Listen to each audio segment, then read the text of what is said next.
میرے معاشرے میں نا آج کل میں دیکھتا ہوں مایوسیاں بڑی پھیل گئی ہیں، لوگ بڑے بڑے پریشان ہیں، اور کچھ لوگ ایسے ہیں جن کے پاس سارا کچھ ہے پھر بھی پریشان ہیں۔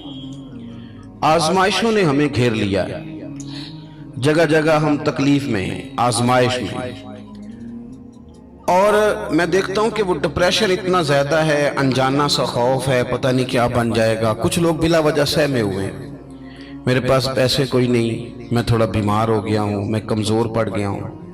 یہ مایوس کوئی اور ہوتا ہے، رسول اللہ کے غلام مایوس نہیں ہوتے، حضور کے غلام مایوس نہیں ہوتے، بلکہ وہ بڑے مطمئن رہتے ہیں، اطمینان قلبی میں رہتے ہیں۔ وہ تو معاشرے کو اطمینان دیتے ہیں، سکون کی دولت آگے بانٹتے ہیں۔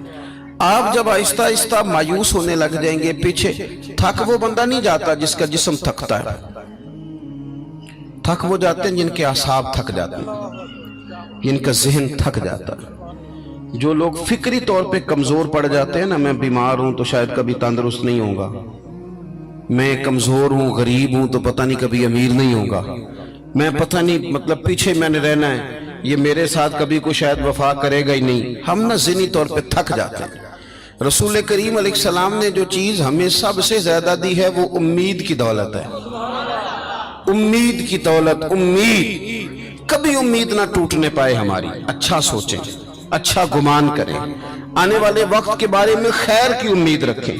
حضور مبشر ہے، خوشخبری دیتے ہیں، ہمیں نبی پاک صلی اللہ علیہ وسلم نے اٹھ کر جینے کا طریقہ بتلایا، حضور نے ہمیں خوش رہنے کے سلیقے بتائے۔ حضرت سیدنا معاذ بن جبل رضی اللہ تعالیٰ عنہ فرماتے ہیں، جب پیارے حبیب علیہ السلام نے مجھے یمن کے لیے بھیجا نا گورنر بنا کے، تو کئی نصیحتیں حضور نے فرمائی تھیں۔ ایک نصیحت حضور نے یہ فرمائی تھی کہ معاذ، لوگوں کو نا نفرت نہ دلانا، انہیں خوشخبریاں دینا، انہیں خوشخبری۔ ہم نے ایک دوسرے کو مایوس کرتے ہیں، او جی چھاڑو تم کتے جا، سارا کھیڑ پیسے دی، تیرے کو پیسے کوئی نہیں، تیرا کچھ بھی نہیں بن سکتا۔ ہم ایک دوسرے کو کہہ رہے ہوتے ہیں سارا پنڈ مار جائے، ماڑے دا بچہ چودھری نہیں ہو سکتا۔ بھئی آپ کمزور باتیں خود بھی کرتے ہیں، لوگوں کا دل بھی آپ توڑتے ہیں۔ آپ لوگوں کو امید دلائیں، ان کو آگے بڑھنے کا شوق دیں۔ بہت گناہگار آدمی، بہت، میرا مالک جب چاہے، جس کو چاہے، جس وقت چاہے اور جس وقت وہ چاہے، کسی لتھڑے ہوئے کو اٹھائے، توبہ کی توفیق بھی دے اور اپنا قرب خاص بھی عطا فرمائے۔ حضرت ابو درداء رضی اللہ تعالیٰ عنہ فرماتے ہیں، میں حضور کی بارگاہ عالی مرتبت میں حاضر تھا، تو نبی پاک صلی اللہ علیہ وسلم نے ہمیں آیت پڑھ کے سنائی، وَلِمَنْ خَافَ مَقَامَ رَبِّهِ جَنَّتَانِ، جو اللہ کے سامنے کھڑے ہونے سے ڈرے گا، رب اسے 2 جنتیں عطا کرے گا۔ تو حضرت ابو درداء رضی اللہ تعالیٰ عنہ عرض کرتے ہیں، حضور وہ بندہ چور ہو، زانی ہو، اور اس نے بڑے بڑے گناہ کیے ہو معاذ اللہ، پھر بھی ڈر جائے تو اللہ 2 جنتیں دے گا، بہت بڑا مجرم ہے۔ یہ کچھ لوگ میری طرح کے ہوتے ہیں نا نیک، وہ کہتے ہیں جنت میں میں نے جانا ہے، کسی اور کو نہیں جانے دینا، وہ بھی طے کر لیتے ہیں، کہتے سوال ہی نہیں پیدا ہوتا، یہ تو میرا ذمہ ہے۔ آپ ایسے نہیں کریں، آپ اللہ کی رحمت کو اس طرح مقید نہیں کریں۔ اور ہمارے کئی دفعہ میں نے دیکھا ہے کہ یہ نیک لوگ کسی کے بارے میں بات کر رہے ہوتے ہیں تو وہ اصلاح کی نہیں، وہ یوں لگتا ہے کہ جیسے بڑا حقیر سمجھ کے کسی کو تبلیغ کی جا رہی، یہ انداز درست نہیں ہے۔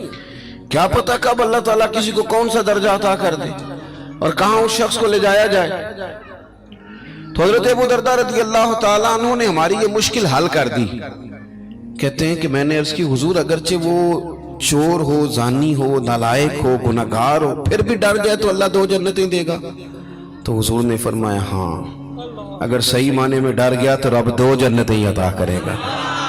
کہتے ہیں میں نے دوسری دفعہ عرض کی، حضور چور ہو، بڑا مجرم ہو، پھر بھی ڈر جائے تو 2 جنتیں؟ حضور نے فرمایا ڈر جائے صحیح، جنتیں 2 ہی ملیں گی۔ کہتے ہیں میں نے تیسری دفعہ کہا، حضور یعنی وہ جو مایوسی ہے گناہگار آدمی کو کہ میں شاید آگے جا ہی نہیں سکتا، شاید اب بات آگے بڑھ ہی نہیں سکتی۔ حضرت ابو درداء کہتے ہیں تیسری دفعہ عرض کی، حضور اگر بڑا ظالم ہو، ڈر جائے، پھر بھی 2 جنتیں؟